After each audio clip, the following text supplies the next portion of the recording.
Hello दोस्तों, नमस्कार, राम राम। दोस्तों, राजस्थान में अगर आप गणित के शिक्षक बनना चाहते हैं तो साथियों, आप लोगों को पता है कि गणित शिक्षण विधियों का यानी मैथ टीचिंग मेथड का बहुत ज्यादा महत्व है परीक्षा की दृष्टि से भी। और जब आप विद्यालय में पढ़ाने जाएंगे उसकी दृष्टि से भी गणित शिक्षण विधियों का बहुत महत्व। गणित शिक्षण विधियां तो हम कहीं से भी पढ़ लेते हैं, बहुत सारी बुक्स है, बहुत सारे नोट्स है, लेकिन हम हमेशा समस्या आती है प्रैक्टिस पे। जी हाँ साथियों, एमसीक्यू क्वेश्चंस नहीं मिल पाते हैं। तो मैं, जानते हो आप लोग, जितेश आप लोगों के लिए लेके आया हूं 1000 एमसीक्यू क्वेश्चंस जो हम यहां पे इस वीडियो में देखेंगे। जी हाँ साथियों, 1000 एमसीक्यू क्वेश्चंस मैं आपको यहां बता रहा हूं। और कहां मिलेगी इसकी पीडीएफ आपको यह भी बताऊंगा। यहाँ पे अपन पहले क्वेश्चंस पढ़ेंगे साथियों, ठीक है ना। तो वीडियो को लास्ट तक जरूर देखना ताकि गणित शिक्षण विधियों के एमसीक्यू क्वेश्चंस आप लोगों क्लियर हो पाए, प्रैक्टिस हो पाए। क्योंकि गणित शिक्षण विधियां, जिसको गणित कम आती है ना, वो लोग भी यहाँ पे गणित टीचिंग मेथड में पूरे में से पूरे नंबर ला सकते हैं। अरे यार, अगर रीट की बात करें साथियों, तो रीट में आपको पता है गणित के 10-10 क्वेश्चन आते हैं। L1 हो या L2, 10 क्वेश्चन तो टीचिंग मेथड के हो गए। आपको केवल 90 क्वेश्चन चाहिए सही, उसमें से 10 क्वेश्चन अगर ये हो जाते हैं तो कितनी बड़ी बात है, ठीक है ना। और फर्स्ट ग्रेड हो, सेकंड ग्रेड हो, कहीं पे भी, थर्ड ग्रेड हो, हर जगह शिक्षण विधियां काम में जरूर आएगी। तो बिना देर करे शुरू करते हैं तैयारी जीत की। साथियों, तो पहला प्रश्न आपके मोबाइल स्क्रीन पे ये रहा। और क्या कह रहा है हमारा पहला प्रश्न? ये कह रहा है कि गणित विषय के उपचारात्मक शिक्षण में सर्वाधिक बल किस पक्ष पर दिया जाता है। देखिए बात क्या हो रही है, उपचारात्मक शिक्षण में, यानी कि रेमेडियल टेस्ट, ठीक है ना, रेमेडियल टीचिंग, सॉरी। तो रेमेडियल टीचिंग के अंदर यानी उपचारात्मक शिक्षण में किस पर सर्वाधिक बल दिया जाता है। अच्छा देखो, समझो इस बात को, रेमेडियल टेस्ट, उपचारात्मक शिक्षण का मतलब क्या हुआ, ठीक है ना। यानी कि जब हमने बच्चे का निदानात्मक परीक्षण लिया उस समय पता चला कि बच्चा इन चीजों में कमजोर है, तो फिर अपन क्या कर रहे हैं, उसका रेमेडियल यानी कि उपचारात्मक शिक्षण कर रहे हैं। तो यहां पे उपचारात्मक शिक्षण में किस पर बल दिया जाएगा? देखो, रटने पर तो बल दिया जाएगा नहीं, क्वेश्चन करना सीखो, रटने पर बल दिया जाएगा नहीं तो उपरोक्त सभी होगा नहीं। अब बात आती है कि मौखिक कार्य या अभ्यास कार्य पे। जब हम रेमेडियल टीचिंग कर रहे हैं तो किस पर बल देंगे? हम अभ्यास पे बल देंगे, प्रैक्टिस पे बल देंगे, ताकि वो बच्चा सीखे। मान लो उसको गुणा में कोई प्रॉब्लम आ रही है तो अपन क्या करेंगे, उसको बार बार गुणा, अलग अलग प्रकार के गुणा कराएंगे ताकि वो सीख जाए। तो यहाँ पे आंसर क्या हो जाएगा? अभ्यास कार्य। हो सकता है वीडियो थोड़ा सा बड़ा हो, लेकिन आप लोग इसे कंप्लीट देखना, ठीक है ना, कंप्लीट देखना, तभी मजा आएगा, ठीक है ना। ये पहला वीडियो हमारा जिसमें हम 20 क्वेश्चन कर रहे हैं, ठीक है ना। 1000 क्वेश्चंस के बारे में पूरी जानकारी दूंगा मैं आपको कि कहां मिलेंगे, कैसे मिलेंगे, सारी बातें बता दूंगा मैं। चलिए, एक गणित के अध्यापक ऊंचाई और दूरी पर आधारित प्रश्न श्याम पट्ट पर कराते हुए विद्यार्थियों से 1060 का मान पूछते हैं। देखिए वो क्या रहा है, जो ऊंचाई और दूरी वाले हमारे प्रश्न होते हैं, ठीक है ना, आप जानते हैं ऊंचाई और दूरी वाले प्रश्न, अगर ये थीटा है तो यहाँ पे हमारा परपेंडिकुलर हो गया, ये हमारा बेस हो गया, ये हमारा हाइपोटेनस हो गया, यानी कि ये हमारा कर्ण हो गया, ये हमारा आधार हो गया, और ये हो गया हमारा लंब, ठीक है ना। इसके आधार पे जो प्रश्न होते हैं उनके बारे में बात हो रही है। तो ये कह रहा है कि अब यहाँ पे देखो, समझो हम पढ़ क्या रहे हैं, अभी हम पढ़ रहे हैं ऊंचाई और दूरी वाले, हाइट और डिस्टेंस वाले प्रश्न, जो कि अपना जो राइट एंगल ट्रायंगल होता है यानी कि समकोण त्रिभुज होता है उस पर डिपेंड होता है। अब उसमें जो 1060 है, यानी जो टेन थीटा की, साइन थीटा की, इनकी जो वैल्यू वो काम आती है, समझो काम आती है, यानी सीखे हुए ज्ञान का उपयोग कर रहे हैं हम। तो यहाँ पे देखिए, ज्ञान अवबोध, पूर्व ज्ञान का स्मरण या उपयोग, तो क्या है ये? पूर्व ज्ञान का स्मरण। टीचर क्या बोल रहे हैं? 1060 का मान पूछ रहे हैं। बताओ, मैंने तुम्हें पहले वाले चैप्टर में पढ़ाया था ना, 1060 का मान बताओ क्या है, यानी कि पूर्व ज्ञान का स्मरण यहाँ पे ये कर रहा था। यहाँ पे आंसर क्या हो जाएगा? Option number C. इस प्रकार से क्वेश्चंस को समझना, आपको टीचिंग मेथड ध्यान रखना, अपनी भावनाओं, अपनी समझ और अपने ज्ञान तीनों से मिलकर सॉल्व किया जाता है। चलिए, इसके बाद बात करते हैं विद्यालयों में प्रसिद्ध गणितज्ञ श्रीनिवास रामानुजन, गणितज्ञ हमारे भारत के सबसे महान श्रीनिवास रामानुजन की जन्म जयंती के स्मृति पर सीबीएसई ने, देखो याद रखना है, सीबीएसई ने गणित वीक गणित सप्ताह मनाने का घोषणा किया। देखिए पहला पहला क्वेश्चन यहां से क्या बन सकता है, और ये बनना भी चाहिए क्वेश्चन। अगर ये अभी तक नहीं आया है तो मुझे लगता है कि इस क्वेश्चन को आना चाहिए आने वाली वैकेंसियों में, क्योंकि बहुत ज्यादा पुराना क्वेश्चन नहीं है। सीबीएसई ने गणित वीक, तो सबसे पहली बात तो गणित वीक किसकी स्मृति में मनाया जाता है, रामानुजन की जन्म जयंती पर। श्रीनिवास रामानुजन के जन्म किसने लागू किया, सीबीएसई ने, ठीक है ना। अब ये पूछ रहा है कि इस गणित वीक में इस गणित का क्या अर्थ है, इस गणित का क्या अर्थ है। देखिए गणित की फुल फॉर्म हमसे पूछ रहा है, ठीक है ना। तो इसका इंग्लिश वर्जन जो है हमें याद होना चाहिए, तो हम इसका हिंदी वर्जन ऑटोमेटिक कर लेंगे। तो इसका इंग्लिश वर्जन क्या है साथियों, तो ये इंग्लिश वर्जन है इसका, जी का मतलब है ग्रोइंग, ए का मतलब है एप्टीट्यूड इन, एन का मतलब है न्यूमेरिकल, आई का मतलब है इनोवेशन एंड ट्रेनिंग, ठीक है ना। यानी देखो ये क्या यहाँ पे क्या बोल रहा है, पहली बात तो न्यूमेरिकल इनोवेशन तो सब में ही है, तो इनमें भी दिख रहा है, यानी संख्यात्मक नवाचार तो हमें सबके अंदर दिख रहा है, ठीक है। उसके अलावा क्या है, ग्रोइंग एप्टीट्यूड, एप्टीट्यूड यानी अभिवृत्ति, अभिवृत्ति, ग्रोइंग यानी कि ग्रोइंग अभिवृत्ति एंड ट्रेनिंग यानी प्रशिक्षण अभिवृत्ति में वृद्धि। तो यहाँ पे हमारा जो आंसर है वो क्या हो जाएगा, option number 3, option number B, sorry B, प्रशिक्षण अभिवृत्ति में वृद्धि। ध्यान रखना, तकनीकी योग्यता नहीं है, प्रशिक्षण योग्यता नहीं है, तकनीकी अभिवृत्ति नहीं है, प्रशिक्षण अभिवृत्ति में वृद्धि। इसकी फुल फॉर्म हमें हिंदी में भी याद रखनी है और इंग्लिश में भी याद रखनी है। अंग्रेजी में भी आ सकता था, यहाँ पे अंग्रेजी में इस प्रकार से लिखा था ना, जो हमारी हिंदी में लिखते हैं ऐसे ग्रोइंग, ठीक है ना, इस प्रकार से लिखा हुआ आ सकता है ये।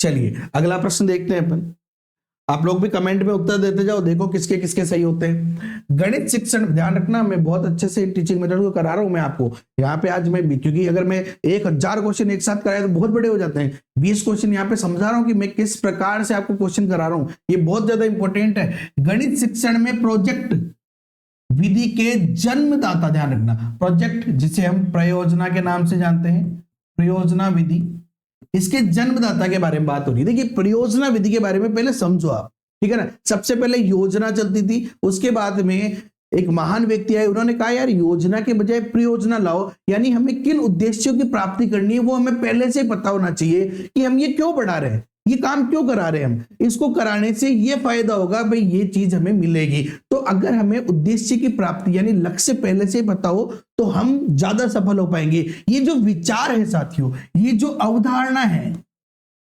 अवधारणा ये सर्वप्रथम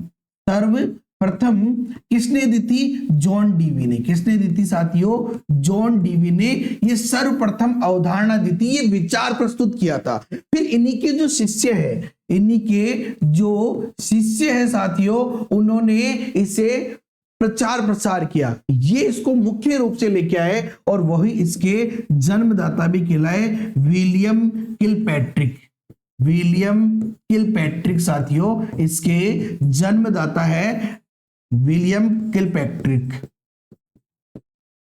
जन्मदाता, यानी कि इसका आंसर क्या आ जाएगा, किलपैट्रिक। अगर ऑप्शन में दोनों आ जाए, किलपैट्रिक और जॉन डीवी दोनों आ जाए, जन्मदाता पूछे तो किलपैट्रिक ही है, लेकिन सर्वप्रथम इसकी अवधारणा किसने दी थी, अगर ये पूछा जाए तो आंसर करेंगे जॉन डीवी। ओके साथियों, बहुत शानदार मजेदार प्रश्न है और इसी प्रकार से मैं पढ़ाता हूं, देखो ठीक है ना। बहुत सारे लोगों को लगता है कि यार क्या पढ़ा, इसी प्रकार से पढ़ाता हूं मैंने। अपना जो कोर्स है ना उसमें भी मैंने ऐसे ही पढ़ा रखे टीचिंग मेथड। अगला प्रश्न साथियों, गणित में अभ्यास द्वारा, देखिए अभ्यास के द्वारा छोटे छोटे लक्ष्यों को प्राप्त करना क्या कहलाता है। देखिए छोटे छोटे लक्ष्यों को प्राप्त करना, ठीक है ना, प्रयोगात्मक लक्ष्य के उद्देश्य कहलाता, लक्ष्य कहलाता, शैक्षिक उद्देश्य कहलाता है, प्राप्य लक्ष्य। देखिए हमारा सबसे बड़ा लक्ष्य जो है, जैसे आपका सबसे बड़ा लक्ष्य क्या है, आपका लक्ष्य है कि मैं टीचर बन जाऊं, एक शिक्षक बन जाऊं। इसके अंदर आपके छोटे छोटे, जैसे आपको अब रीट का एग्जाम क्लियर करना है या 3rd ग्रेड का एग्जाम, मेन एग्जाम आपको क्लियर करना है, आपको छोटे छोटे लक्ष्य डिसाइड करने पड़ेंगे आपकी प्रत्येक सब्जेक्ट को, कि इस सब्जेक्ट को मैं इतना कवर कर लिया। उससे अब जब आप सब्जेक्ट पढ़ोगे, जैसे मान लो आपने मैथ्स पकड़ लिया, अब मैथ्स में भी आपको छोटे छोटे उद्देश्य बनाने पड़ेंगे। यार पहले मैं अनुपात समानुपात को क्लियर कर लेता हूँ, यार मैं प्रतिशत चैप्टर को अब क्लियर कर लेता हूं, यार मैं चक्रवर्ती ब्याज को क्लियर कर लेता हूं, सरल ब्याज को क्लियर करता हूं, अब इनके कंबाइंड प्रश्न। तो ये छोटे छोटे जो उद्देश्य है, ये छोटे छोटे उद्देश्य क्या कहलाते हैं? ये कहलाते हैं साथियों प्राप्य उद्देश्य। ये कहलाते हैं प्राप्य उद्देश्य। पढ़ना पड़ेगा आपको भी, अगर सिलेक्शन चाहिए ना तो पढ़ना पड़ेगा। जब मैंने रीट 2016 में तैयारी करी थी ना, 2016 में जब मैं 2 महीने के अंदर 80% यानी 120 नंबर लेके आया था, साथियों ऐसे ही नहीं आ जाते हैं। रोज सुबह 3 बजे में उठ जाता था, 3 बजे, और 3 बजे उठकर पढ़ने लग जाता था, और इसीलिए आज मैं सरकारी अध्यापक हूं। और साथियों आज आप लोगों को पढ़ाने के लिए, क्योंकि लगभग 8 घंटे तो स्कूल में देने पड़ते हैं, 6 घंटे तो स्कूल टाइमिंग रहती है, जाने आने का समय, और स्कूल का काम जो थोड़ा बहुत रहता है, घर पे भी थोड़ा बहुत करना पड़ता है। उस 8 घंटे के अलावा जो समय मिलता है ना, उसमें मेहनत करके आपको पढ़ाते हैं। इसीलिए सुबह 4 बजे, अभी भी सुबह 4 बजे उठकर आप लोगों की क्लासें तैयार करते हैं। रात को 10-11 बजे से 10-11 बजे तक आपको पढ़ाने के लिए पूरी मेहनत करते रहते हैं। केवल 5 घंटे की नींद लेते हैं, तब जाके पढ़ाने में आता है। और आपको भी अगर सिलेक्शन चाहिए ना, तो सुबह जल्दी उठकर पढ़ना स्टार्ट कर दो, तभी सिलेक्शन होगा। ठीक है ना? कंटिन्यूटी रखो जिंदगी में, लगातार रहो हमेशा हर चीज के लिए।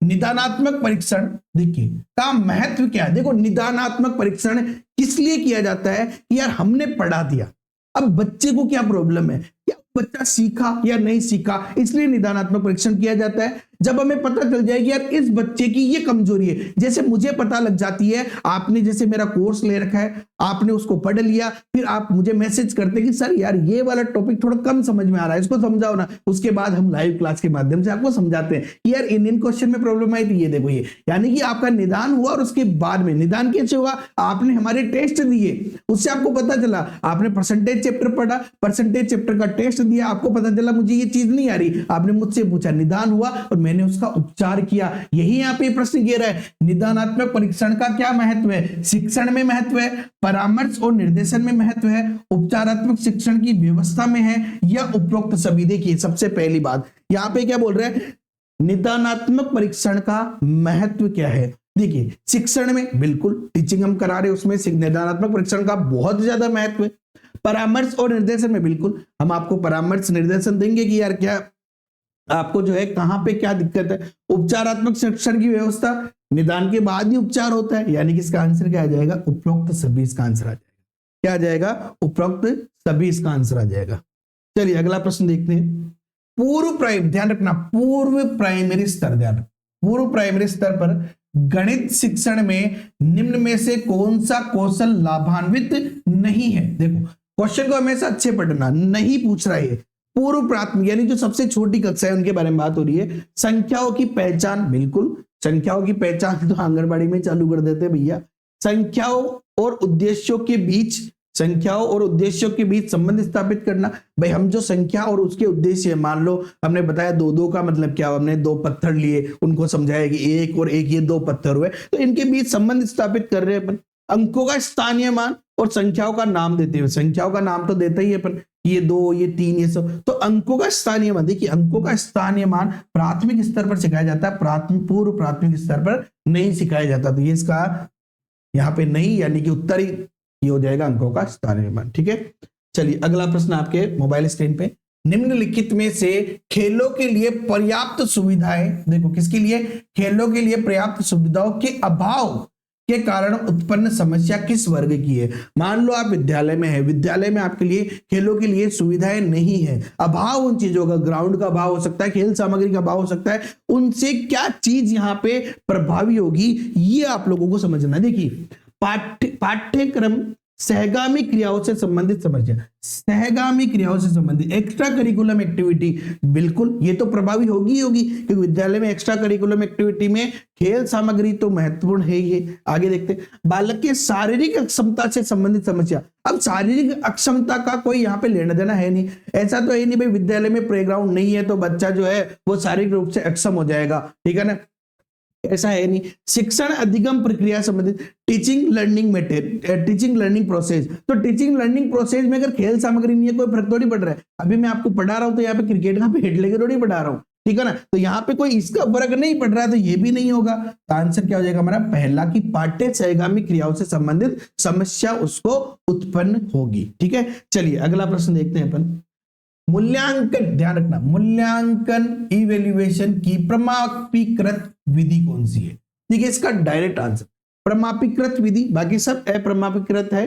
प्रमाणीकृत विधि है साथियों बुद्धि परीक्षण, आईक्यू टेस्ट, जहां पे आप बालक को एक आईक्यू टेस्ट के माध्यम से हम बता दे सकते हैं कि भैया तेरा जो बुद्धि परीक्षण है यानी तेरी बुद्धि लब्धि है वो कितनी है, ठीक है ना। आराम से औसत की कितनी होती है तो आपको पता ही है कि 90 से 110 औसत विद्यार्थी की बुद्धि लब्धि होती है, ज्यादातर यही होती है, ठीक है। तो आईक्यू लेवल हमारा, आपका आईक्यू लेवल क्या है कमेंट करके बताओ।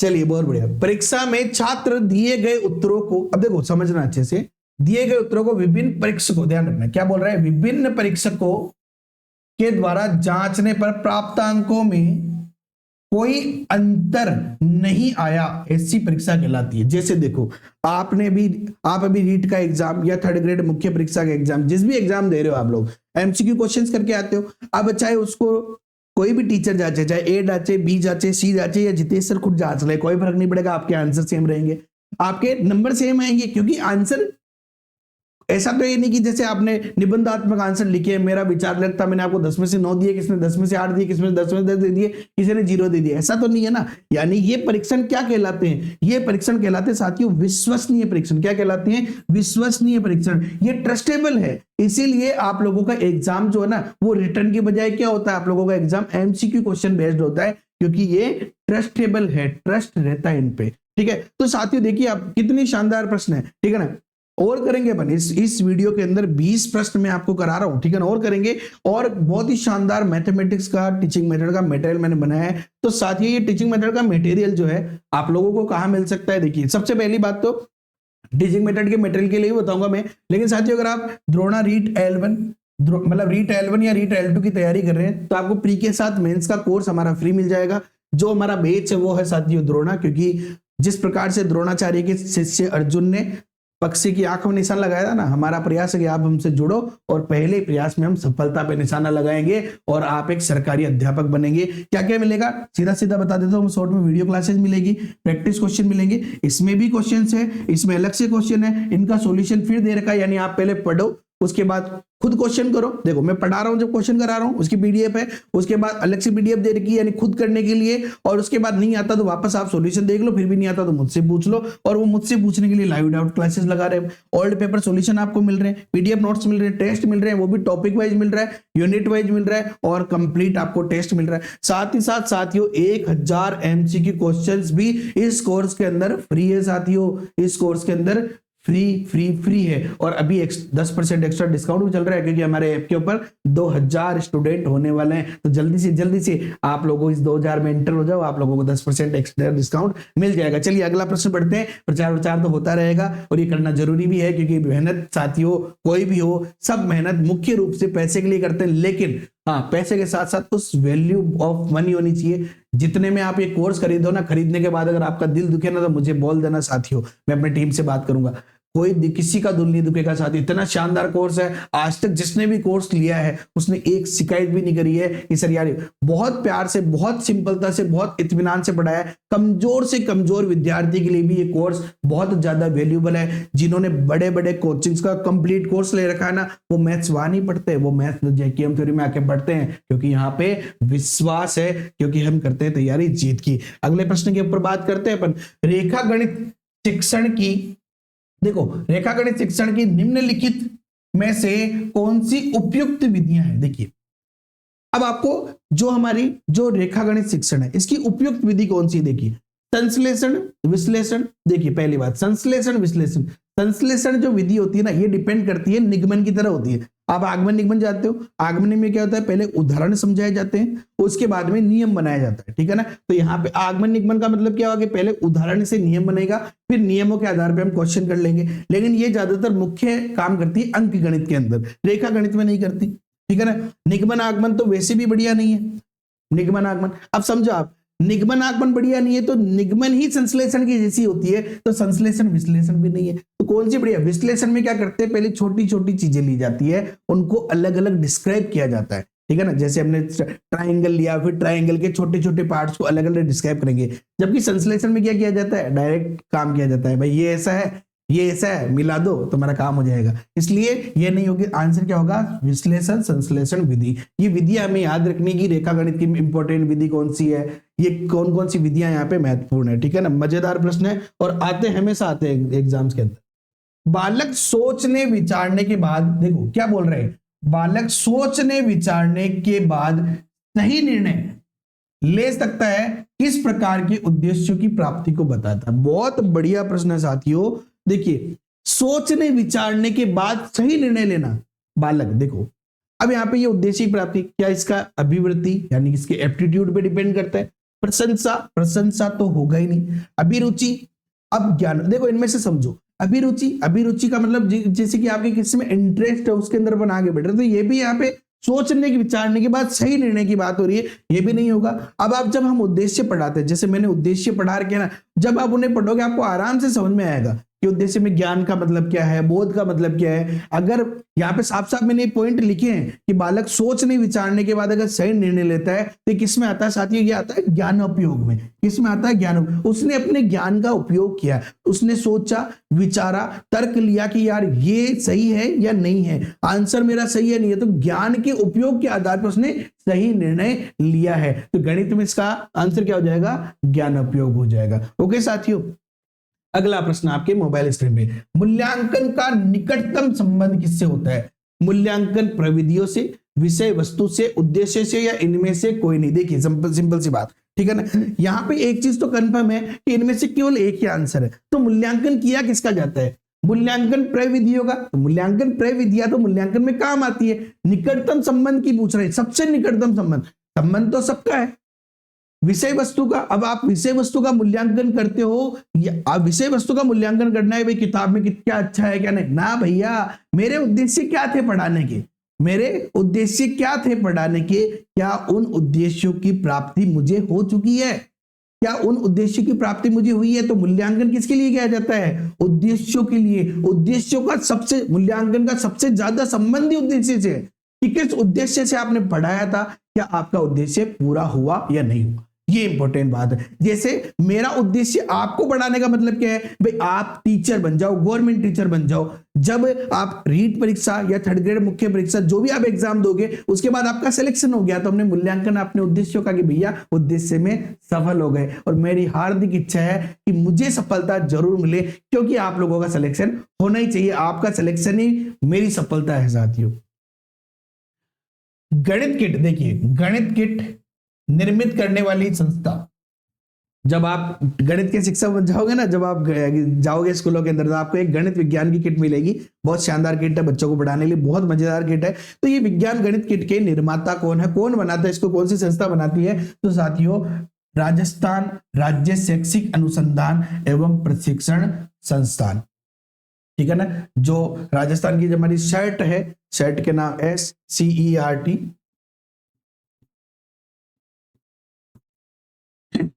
ये नाम थोड़ा कंफर्म देख लेना, ठीक है ना। शर्ट जो है वो हमारी ये संस्था उदयपुर की जो है, ये हमारे गणित विज्ञान की किट बनाती है। हमारे ज्यादातर जो साइंस मैथ्स वालों के प्रशिक्षण है वो भी यहीं से होते हैं। और इन प्रशिक्षणों के अंदर आपका भाई KRP, मौखिक शिक्षण, मौखिक गणित शिक्षण लाभदायी होता है, क्योंकि इसमें देखिए मौखिक गणित शिक्षण क्यों लाभदायी होता है ये बताना है हमें, कि आप जैसे मौखिक शिक्षण करा रहे हो तो ये लाभदायक क्यों है। कैसे, एकाग्रता बढ़ती है, स्वावलंबन की भावना का विकास होता है, क्रमबद्धता आती है, या स्वच्छता व शुद्धता आती है। देखिए स्वच्छता या शुद्धता तो अभ्यास से आती है, ठीक है ना, मौखिक नहीं। अब समझो आप, जैसे मौखिक, और हर एक क्वेश्चन हमें जीवन में बहुत कुछ सिखाता है। यहाँ पे एक चीज समझो, मौखिक गणित शिक्षण, अब मैं आपको क्यों बोल रहा हूं ऐसा, अब आप थोड़ी देर के लिए जब ये वीडियो खत्म हो जाए तब आप याद करना कि सर ने 20 क्वेश्चन जो बताए, उन 20 क्वेश्चन को मैं याद करने का प्रयास करता हूं कि क्या बताए थे, कितने क्वेश्चन आपको याद रहते हैं। वापस वीडियो पे आना, कमेंट करके जाना। आप समझ रहे हो मेरी बात, समझो 20 के 20 क्वेश्चन आपने पढ़ लिए, उसके बाद आप आराम से एक जगह बैठना और दिमाग में सोचना कि सर ने 20 क्वेश्चन कौन कौन से बताए थे, और फिर आपको कितने क्वेश्चन याद आते हैं। अगर आप ऐसा करते हो, रात को सोने से पहले एक काम किया करो, सुबह से लेकर रात तक आपने क्या क्या काम किए उन्हें एक बार रिकॉल करो, याद करो उन्हें। आपके याद करने की क्षमता और आपका कंसंट्रेशन बढ़ेगा, ये मेरी गारंटी है। यानी कि मौखिक गणित शिक्षण यानी एकाग्रता बढ़ा, ठीक है ना। हम जब वर्बली जब शिक्षण कराते हैं ना, मौखिक समझाते हैं बच्चों को, इमेजिनेशन कराते हैं, तो उससे एकाग्रता बढ़ती है, उसका दिमाग जाएगा, उसका ध्यान जाएगा। हम उसको समझाएंगे ना जब ये, तो उसका पूरा ध्यान जाएगा। हम उसे बताएंगे यार चंद्रयान 3 में क्या हुआ, सोचो, एक कल्पना करो एक रॉकेट है, ठीक है, तो उसका एकाग्रता इससे बढ़ती है साथियों, इस चीज का ध्यान रखना। अगला प्रश्न है, छोटे बच्चों में गणितीय विचार निम्न क्रम में विकसित किए जाते हैं। देखो, छोटे बच्चों में गणितीय विचार, छोटे बच्चे, नन्हे मुन्ने बच्चे हमारे, उनमें गणितीय विचार कैसे देखिए। छोटे बच्चे को क्या सबसे पहले हम चित्र दिखाएं, उसके बाद संकेत समझाएं, फिर बाद में ठोस वस्तु लेके आए कि तुम जो सोच रहे थे ये है, वो रिलेट ही नहीं कर पाए। छोटे बच्चे को हमें सबसे पहले साथियों ठोस वस्तु दिखानी पड़ेगी। सबसे पहले हमें ठोस वस्तु दिखानी पड़ेगी। हमें जैसे एक ट्रायंगल शेप दिखाना पड़ेगा कि यार ये एक ट्रायंगल शेप है और ये इस प्रकार से हो सकता है, होता है, ठीक है। उसके बाद में हम इसका चित्र दिखाएंगे उन बच्चों को, और फिर हम उन्हें समझाएंगे कि ये इसका संकेत ये त्रिभुज होता है, ठीक है ना, और ये त्रिभुज है, या फिर हम समांतर रेखा, या बहुत सारी चीजें हम समझा सकते हैं, ठीक है ना। तो सबसे पहले ठोस वस्तु, उसके बाद चित्र, और उसके बाद हम संकेत समझाएंगे। इसका आंसर क्या हो जाएगा, ऑप्शन नंबर सी इसका आंसर हो जाएगा, ठीक है ना। चलिए अगले प्रश्न पे बात करते हैं अपन। निम्नलिखित में से आगमन, देखो आगमन विधि यानी कि एक्स रूल, कौन सी विधि है ये, एक्स रूल, यानी कि उदाहरण के बाद नियम, उदाहरण से नियम की ओर। पहले बच्चों को उदाहरण से हम समझाएंगे, फिर बाद में कहेंगे देखो ये सारी चीज समझ में आ रही है और इसका नियम ये है, और फिर हम उसका सामान्यीकरण करते हैं। देखो, तो यहाँ पे सबसे पहला काम क्या करेंगे हम, उदाहरणों का प्रस्तुतिकरण, यानी पहले नंबर पे 3 होना चाहिए, तो ये दोनों तो है ही नहीं, उदाहरणों का प्रस्तुतिकरण करेंगे हम। उसके बाद में हम क्या करते हैं, अब देखो प्रस्तुतिकरण, परीक्षण एवं जांच तो कर ही नहीं सकते हम, पहले कैसे कर लोगे आप। उसके बाद हम करते हैं अवलोकन, क्या करते हैं भैया, उसके बाद हम अवलोकन करते हैं। अवलोकन करने के बाद साथियों हम उसका सामान्यीकरण कर देते हैं। पहले तो उदाहरण प्रस्तुत किए, उसके बाद हम उसने अवलोकन किया कि यार ये क्या बन सकता है, और उस जो भी नियम बना उसका सामान्यीकरण कर दिया। अब सामान्यीकरण करने के बाद वापस हमने उसका परीक्षण एवं जांच किया कि हमने जो नियम दिया वो सही है या नहीं है। तो इसका आंसर हो जाएगा ऑप्शन नंबर बी, 3 2 1 4, ठीक है ना। चलिए अगला प्रश्न देखते हैं। राष्ट्रीय पाठ्य चर्चा की रूपरेखा 2005 के अनुसार, यानी कि हमारी जो एनसीएफ 2005 है, अब तो नई शिक्षा नीति 2020 आ रही है, ध्यान रखना, नई शिक्षा नीति 2020 बहुत शानदार है, के अनुसार स्कूलों में गणित शिक्षक, देखो गणित शिक्षक का संकीर्ण उद्देश्य संख्या संबंधी कौशल विकसित करना, और उच्चतर उद्देश्य समस्या हल करने के लिए कौशल विकसित करना। पहला क्या था, संख्या संबंधी कौशल, यानी कि वो संख्या संबंधी कौशल सिखा दे, और उच्चतर उद्देश्य क्या है भाई, समस्या को हल करने का कौशल विकसित करना। ये आंसर हो सकता है इसका। आगे देखते हैं, स्कूलों में गणित शिक्षक का संकीर्ण उद्देश्य अंक गणित पढ़ाना और उच्चतर उद्देश्य बीज गणित। अरे भाई ये कोई बात हुई क्या, अंक गणित पढ़ाना, बीज गणित, रेखा गणित रे कौन पढ़ाएगा फिर। स्कूलों में गणित शिक्षण का संकीर्ण उद्देश्य अंक प्रणाली पढ़ाता और उच्चतर उद्देश्य बीज गणित पढ़ाना, ये भी गलत है। देखो बहुत सारे क्वेश्चन तो बिना पढ़े से ही कर लेते हैं अगर हमारा दिमाग से चले एग्जाम में। तो स्कूलों में गणित शिक्षण का संकीर्ण उद्देश्य परिकलन सिखाना और उच्चतर उद्देश्य मापन सिखाना। अब ये भी कोई उद्देश्य नहीं होता भाई हम शुरू में परिकलन सिखाए फिर मापन सिखाए ना, पहला ही सही है भैया। संकीर्ण उद्देश्य तो है संख्या संबंधी कौशल विकसित करना, और उच्चतर उद्देश्य क्या है, समस्या हल करने का कौशल विकसित करना। हम गणित में मुख्य रूप से समस्या हल करना ही सिखाते हैं तार्किक चिंतन के आधार पर। अगला प्रश्न साथियों, एनसीएफ 2005 के अनुसार विद्यालयों में गणित शिक्षा का मुख्य उद्देश्य क्या है। गणित शिक्षा का मुख्य उद्देश्य क्या है, मैं ये बताना है। पहला, संख्या संबंधी कौशल विकसित करना, ये बिल्कुल है, ये उद्देश्य तो है हमारा।